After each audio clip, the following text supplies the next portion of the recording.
Russian President Vladimir Putin and China's top diplomat Wang Yi vowed to strengthen ties between the two countries despite pressure from the international community.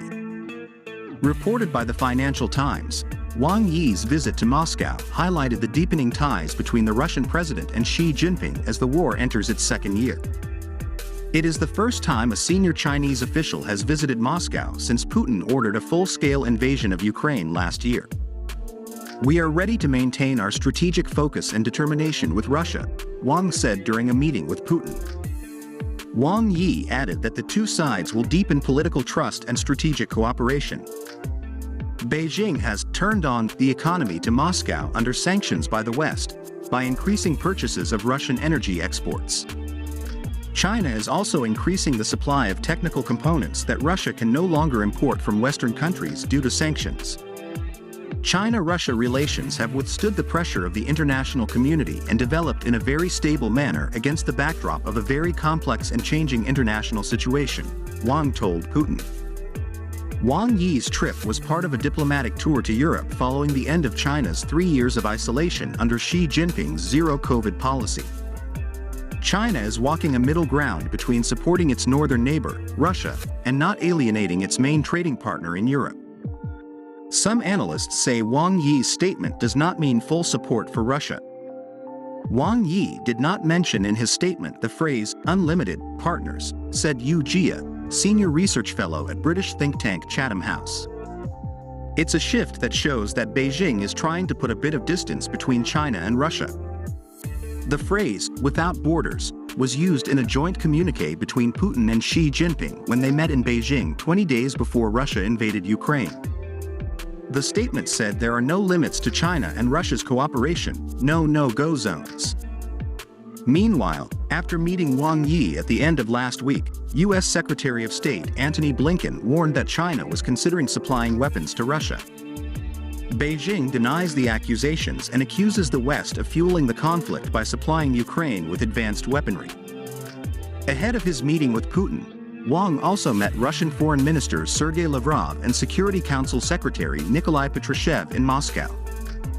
Patrushev told Wang on Tuesday that Russia would support China and Taiwan, an island Beijing claims sovereignty over, as well as Chinese territories in Xinjiang, Tibet and Hong Kong. In a meeting with senior Western officials at the Munich Security Conference over the weekend, Wang outlined the position China will announce on Friday, the 24th of February 2023, the one-year anniversary of the invasion. Although China has yet to release details of the plan, Western diplomats are highly skeptical of Beijing's move not to condemn Putin's invasion. Xi Jinping met Putin last year but has not spoken to Ukraine's President Volodymyr Zelensky since the invasion.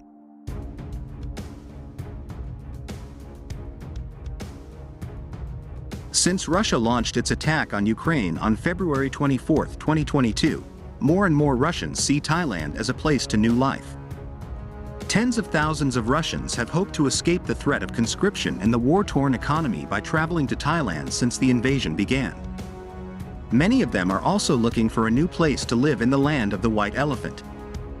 On the popular Thai resort island of Phuket, Russians buy condominiums for as much as $500,000 or more, to facilitate their relocation or become new homes in the future when they may be forced to leave the country.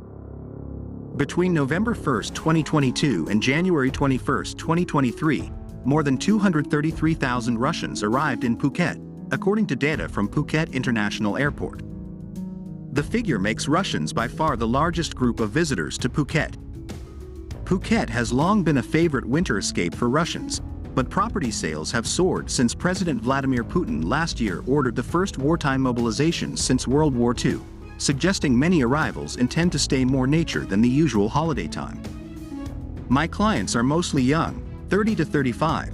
They are rich, high-budget clients," says Russian real estate agent Sofia Miligiverial in Phuket. "Many people have decided to move to Phuket from 3 to 6 months, to a year," he continues.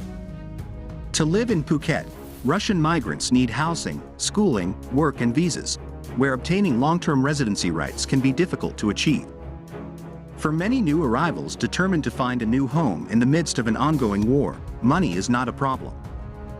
Realtors or real estate agents in the predominantly Russian area of Phuket said the influx of affluent visitors, driven by growing awareness that the war would not end in its second year, pushed property prices up to new records.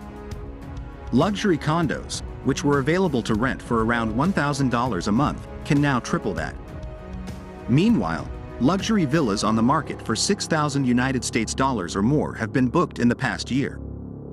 In the past year, Russians bought nearly 40% of all condominiums sold to foreigners in Phuket, according to the Thai Real Estate Information Center, REIC. Purchases from Russians totaled $25 million in sales terms, several times the amount spent by Chinese nationals, the second largest group of buyers, according to REIC data. Some buyers have spent more than $500,000 on luxury oceanfront homes, according to local real estate agents. The situation has changed domestically, said Malaysian, referring to the difficult economic conditions in Russia. People who have money come abroad and are ready to pay money for international schools, which cost less than in Moscow, he added. A Russian travel agent in Phuket, who spoke on condition of anonymity, said several Russians had arrived on one-way tickets and tourist visas. They just don't go home. They are here to avoid military service, he said. The mass influx of Russians has also been seen in other popular tourist areas such as Koh Samui, Thailand's second-largest island, and the east coast resort of Pattaya, where a sizable Russian community has been concentrated in the beach town of Jomtien for years. More Russians have moved to Pattaya since October. They are mostly young couples who fear for their safety, said the head pastor of the Russian Orthodox Church in Pattaya, Mikhail Ilyin. However, the Russian invasion did not only bring benefits to Thailand. A Thai masseuse in her 40s, Dar, said she left her job at an upscale spa in Moscow because the ruble fell and her wages fell.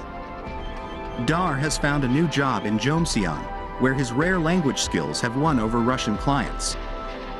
Women tell me they really want to get their husbands, boyfriends, or children to come here to stay, she said, asking to be identified only by her first name.